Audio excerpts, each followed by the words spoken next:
Hello, everyone, and welcome to day 25. 25 of CYtober. We're almost there. We haven't missed a day yet, somehow. Welcome to all our ghouls, ghosts, and goblins, all two of you that watch these videos. I thought you said there was four. Yeah, but with the videos that have zero, if you average it out, the four becomes two. Oh, So, to all two of you who watch the videos, thank you. And as always, if you don't know which one you are, you're a ghoul. that's right.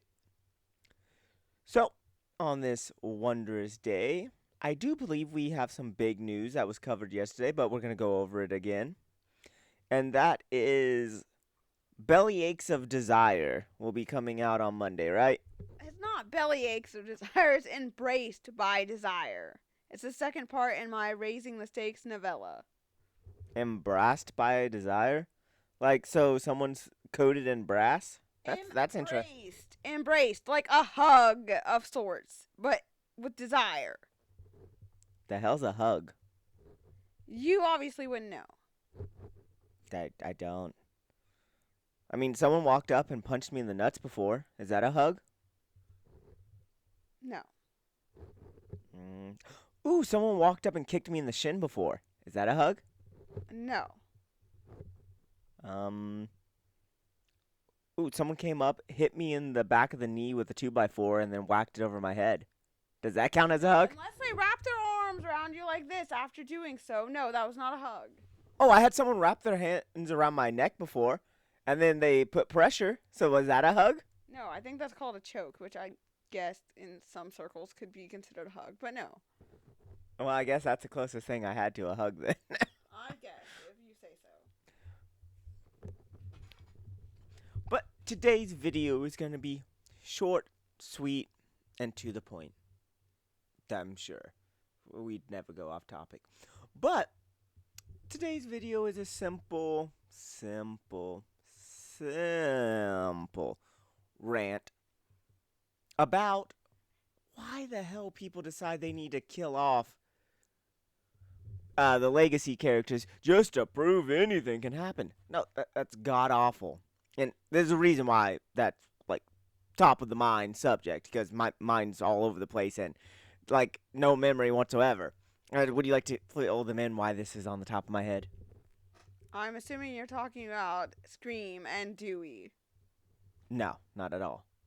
I haven't watched that Scream. That's not why it's on the top of my head. Leprechaun? No.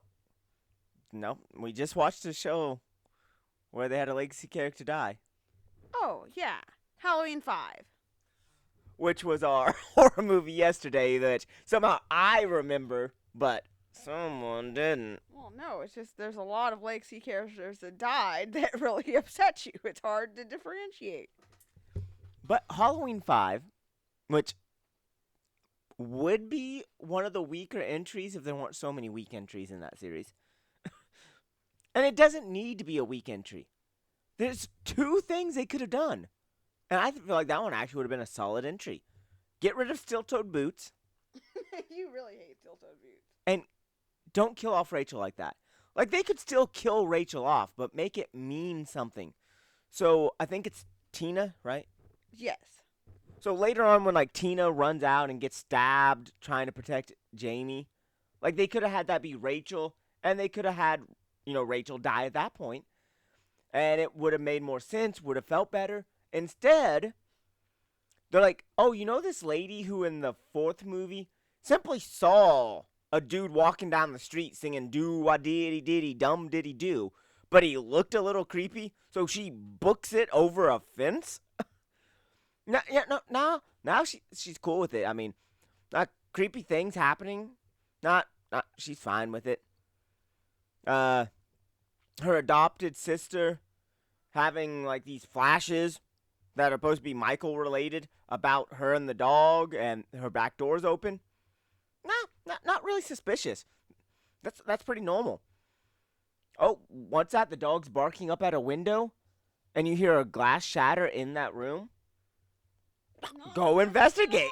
Not suspicious at all. They always go and investigate. Oh, don't forget, she just said that she didn't want to go on the vacation with her parents because she was worried about it all happening again. So she was worried about Mickey Myers, the dude who voices Shrek. That she was worried about him coming back. And yet, no, no. It's like, no, that's cool. It's all cool. Like a total assassination of her character is one of the biggest reasons that particular legacy character is so annoying. Don't forget she trusted the chicken noise cops.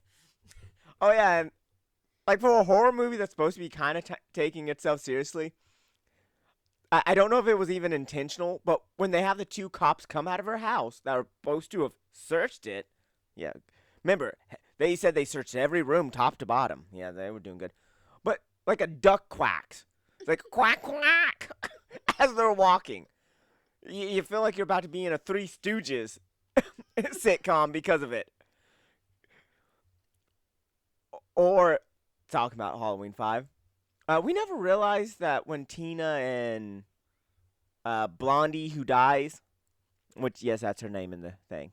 I read it in the credit. It was credited as Blondie who dies. Oh, she didn't even get a name. Lovely. But when they're talking, like the old dude looking like he's having problems walking back in the trees, that's actually supposed to be Michael. We never realized that. I told you. They just wanted him out of focus enough so that you might think he was a weird old man. And meanwhile, he was just, trying to breathe since he couldn't breathe in that mask. True. I still like to think that the whole, when he pulls off the mask, like that wasn't scripted. Just like the car scene with, him being passed out on the horn wasn't scripted. I like to think when Jamie's like, let me see, he wasn't supposed to take off his mask, but he's like, air? Yes, please. And he's crying because he's so relieved to have oxygen coming to his body. He's like, oh. And then the director's looking at him. He's like, oh, crap. Puts back on the mask and starts tossing things. Well, I mean, nose holes are very expensive to put in a mask, I guess. I just still imagine the dude who created that mask, one of the worst looking masks in the series, by the way. It's just like, no, my vision doesn't allow for nose holes. It's like, we could just like use some needles and put some like pinpoint ones in there, kind of like you would a bug. So, I mean, it wouldn't even be noticeable on camera. No, you may not corrupt my mask. It's like, well, you realize we're not going to be able to tuck it in then, and it's going to look stupid as hell. I just want to know who they, looked at and was like, yes, we need to make this janky mask of whoever it is. I love when it was a janky mask that they spray painted white. Somehow it looked better than when they made their own mask. I just really don't know. Who were they looking at a picture of? And they were like, yes, this is the vision.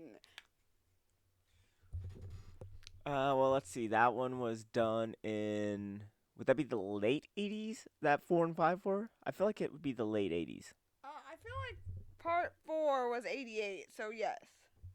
So, for 8, it was been like 89. Then for part 5. So we can assume maybe Zach Morris was the poster child that they used. No, I'm thinking they might have watched Bill and Ted, and was like, yeah, that Keanu dude, he looks real nice. Let's make a terrible mask of his face. No, that's Stan Helsing. That's just straight up Jewish Keanu Reeves. Okay, but that mask at least was supposed to look intensely horrible. But Helsing was supposed to look like Keanu Reeves. Like, if Keanu Reeves didn't get royalties from Stan Helsing, I think he needs to go back and look at it. But like I said, at least that thing was supposed to look intentionally horrible. I imagine that whoever created it just thought, that was the tippy top mask that everyone would want for the year. But back to the point, killing off Rachel in that way was one of the dumbest things. Even the director has said, yeah, it was stupid. It was a bad decision, but I just wanted to make it seem like, anyone could die at any moment, and it was so amazing. It was awesome, rah, rah, rah. I mean, yeah, it sounds like that was his process. So that was dumb. And then steel-toed boots. I mean, while the movie's going on, he's stupid. But you don't truly understand how stupid that is until the next one. The fact that part 6 exists, makes the steel-toed boot angle even worse. Even though it's also stupid that the cops are like, hey, we're going to have all our cars parked right out front, and we're going to keep moving in these bushes like we're throwing a dance party. But I'm sure Michael won't notice. Michael doesn't notice dance parties, right? Don't forget how the one sheriff dude was like yelling at the top of his lungs, trying to get exposed as to where his hiding space was supposedly. True. But yeah, there's so much wrong. Or that steel-toed boot, which is just supposed to be an old elderly man. Like no supernatural powers or any Mikey Myers stuff. No like ogre strength or talking donkey strength. Or like magic top hats that tennis balls fly out of. None of that. No things, nothing. I don't even think the dude can get it up anymore. I think he's suffering from ED. Goes in and just kills the entire police department and frees Michael. One does have to wonder how many police squads they went through during the course of those movies. I also feel like it's one of those things that as Michael's sitting there, unconscious in a chain because of what Dr. Loomis did, all the cops going in there are just going to be like, it's so sad. We found him dead. And the one dude's gonna be like, he looks like he's breathing. And he's like, you're new to town. Go stand outside and wait for the paramedics. Everyone just shoots the living daylights out of him in the head. One dude comes back in. What happened? He attacked us. We had to defend ourselves. Or, oh, Dr. Loomis woke up just long enough to grab one of our assault rifles and just unload it in his head like 42 times. It's weird. It's like, aren't there 42 of you in here and none of you could stop him? Yeah, no, there's 42 of us. That is correct. Nah, he was too fast, man. No one saw it coming. That's Dr. Loomis for you. He's always been known for his speed. Wasn't there even a person credited as quote, Fat Sniper? What was he doing? Yes, there was one credited as Fat Sniper. I think that was actually supposed to be the dude in the thing with her, because that was the only fat dude it showed. So I think it was supposed to be the dude that was in the house with her, whose bright idea was to break the window without knowing how to climb out a window. Well, don't forget, the window was like 75 years old, and he thought it was somehow going to hold the weight of himself and a small child. See, if he was smart, he would have sent the small child down first. But if they were smart, they would have left more police over there. They're not going to throw all the chickens at what was clearly a distraction. Or the fact that they had private radios to talk between each other. I guess it's so when they wanted to talk about the game, went on a stakeout, the other cops wouldn't know. I guess it must have been. But, yeah, no, there was just so... It had so much potential. It really did. And then they do the whole Rachel thing. Then they have steel-toed boots. And then they have Paul Rudd in the next one. That's what's bad. Because it's sad. Out of all the, Mikey verses they have, Part 4 is probably my favorite movie. And then Part 1. Part 2. And all of those are in the Mikey verse. And then you have Part 5 where it's like, yeah, I mean, it's okay, but And then you have Part 6 where it's like, oh, that one's in a different Mikey verse. It's like, no, it's supposed to be part of this continuity. Part 5 has steel-toed boots. It's like, no. You don't understand. Part 6 is in its own Mikey verse. Part 6 is by itself. And then don't forget how then the next one picks up 20 years from the first one, and he somehow, even though he never really should have known how to drive in the first place, and it doesn't explain how he gets from Haddonfield all the way to like some random town in California, he somehow manages to drive. See, I don't have a problem with that because we've already established he can drive. In the first one, he drives. In the second one, he doesn't drive, but he walks fastly. So I have no problem with that. My bigger thing is, during this time, no one wondered about the dude in the Michael Myers mask pumping the gas. And I'm assuming he probably killed the gas station attendant. So there's probably just like this string of deaths leading all the way to California that no one paid attention to. No, it was probably on the news. It's like the gas station attendant killer. Who is he? Or Michael was just like, he'd pull up, press a little like service button. The person would come fill it up and he'd just peel off. I mean, that could be for sure. That is a pretty brilliant plan, I guess, on his if he's gonna be nefarious. But yeah, I feel like there would have been some crimes that would have had to have been committed. But it's like the whole. I never quite got why LL Cool J opened the gate in the first place. Random car pulls up, stops. It's like, I'm not opening the gate to that. I'll call the police to tow that thing. I mean, you'd think, but I mean, he was focused on his book after all, so. Yeah, those big, juicy, melon breast. That still just sounds horrible. Melons have such hard, rough, like outer shells. That'd be horrible. Would you prefer them be like, oh, those hard orange peel breasts? They might as well. Like they say melon breasts like it's supposed to be a good thing. Melons generally either have a rough shell that will feel like sandpaper, or they'll have like little spikes and stuff like a cantaloupe. I mean, I think the whole point is just to say that they have breasts like beach balls. They just want to act fancy about it. Okay, I'm pretty sure no woman has a breast like that either. In moviegoers' minds, they do. Yet, no. None of those things are like positive. Like the melon thing. And it's like, melons aren't soft. Have you ever felt a melon? Like, no, that's hard. It's hard. It's heavy. It's rough. It's coarse.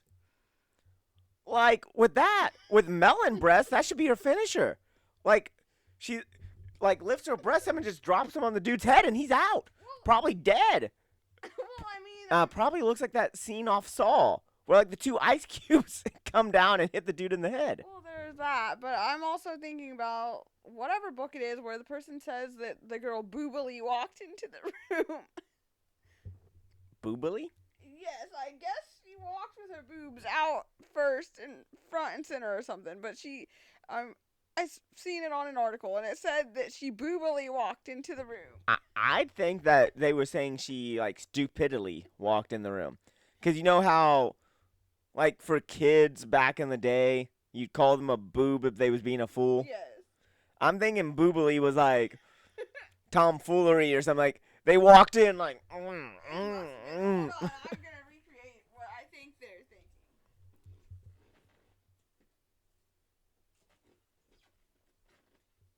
She boobily walked into the room. That's what I feel like they think is going on. Honestly, you just look like the lady off Leprechaun 3. You I know, mean, Duckface? You did like that look. I'm sure she has an actual name, but for right now, it's Duckface. No. What's her name, then? I don't remember what her name was on the show. Well, in real life. Well, I mean, in real life, I don't remember what her name is either. I feel like it's Amanda something, but I don't know. I was thinking it was like a state. Connecticut? Connecticut Williams, maybe?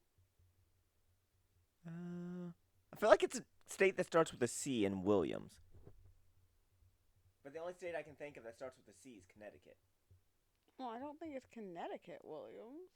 Well, can you think of any other states with C's? Colorado?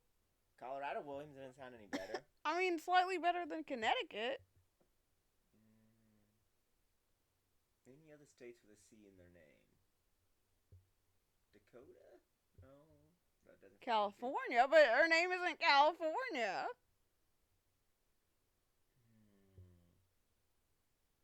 Oh, what's the states like above Georgia and them? Carolina? I think it's like Caroline Williams or something. Maybe. She was at the Scarefest you went to last year. Well, she was, but I had a lot going on last year. She's also in Hatchet 3. She's actually in quite a few horror movies when you think about it. True. But, yeah, no, it's one of those odd things like Tell's Head. Well, whatever. But speaking of Hatchet, Hatchet though. I ended up taking photos with 3 people from the Hatchet franchise, ironically. You've taken it with 3?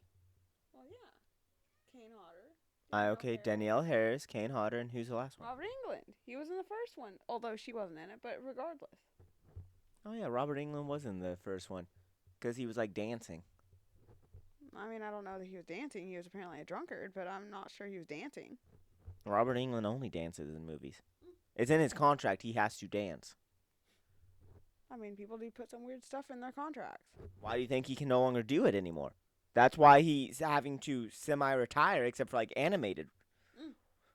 so he can voice them because it's in his contract. He has to dance. He's always felt he was a great dancer, and if you look at the moves on Freddy, you can see why. I suppose so, although I'm pretty sure his victims were more worried about him, killing them rather than his sick dancing skills. Maybe if they would have applauded his sick dancing skills, he wouldn't have killed them. Maybe all he actually wanted in life was to be recognized for his sick dancing skills. Maybe that was it. There'd never be a need, a want, a desire to see that god awful kid's acting in A New Nightmare. Oh, you mean the scariest one imaginable? Why is it the scariest one? Well, according to some small children, it was super scary. I'm still concerned with the whole. Hey, look, and they brought back a legacy character and didn't kill them off. Way to go, New Nightmare. You fixed when 3 messed up. Well, yeah, but that's because in New Nightmare, it was supposed to be like the rest of them were all movies, so it was her real life. What is Achilles looking for? Is there a ball back there? I don't know. Well, He's definitely looking at something, though. I think we'll probably wrap this up for today. We have some more skits for you coming up. And, of course, our big old finale. And at the end, we will let you know how many horror movies we wound up watching throughout the month of October. I hope you're looking forward to that. I know I am. And, yeah, the cat's losing their mind, so I need to get over and see what's going on there. So, to all my ghouls, goblins, and ghosties, have a good Spectacular night. have a good CYtober.